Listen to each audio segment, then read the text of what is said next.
Hi guys, I am back to show you my easy Southern Biscuit apple cobbler recipe with a warm drizzle of homemade caramel sauce.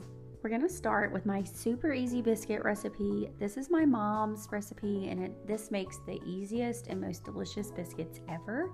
So I started with my flour in a bowl and I made a well in the center, just like hollowed it out, and in that center I'm going to place my milk, and I used vegetable shortening. You can also use butter, but I grew up with biscuits that were made with vegetable shortening, and I noticed that there's a flakiness and a tenderness that can't be replicated, but butter does add a wonderful flavor. So for lack of better words, I basically took my hand and I squished the milk and this shortening together with my fingertips until it was incorporated, and then I just swirled my hands around until I slowly incorporated all of the flour to make my biscuit dough. Then it was time to put it in our oiled cast iron skillet, and this recipe is going to give us 6 biscuits, so I have a medium to large size cast iron skillet here. So let's talk about the idea for this. So there's really something nostalgic and heartwarming about a warm apple cobbler straight from the oven.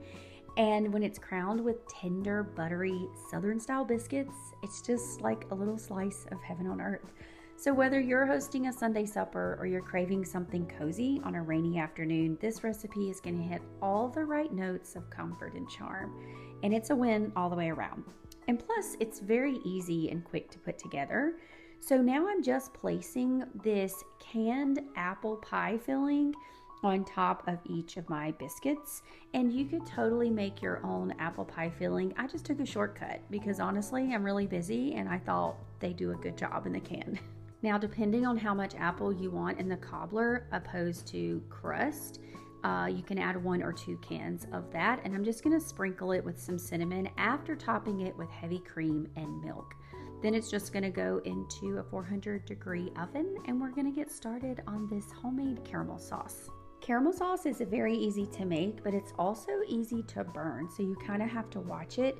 I just started with some sugar and some water in a little saucepan. Once it's incorporated, I'm going to turn up the heat, and I'm not going to touch it. I'm going to let that sugar dissolve, but I also want it to start turning brown. When it starts to develop that brown color, I'm going to swirl the sugar mixture by moving the pot around just to distribute it evenly. And the goal here is to have the sugar turn a deep amber color, but be careful because you can get it too dark and it will scorch and taste burnt.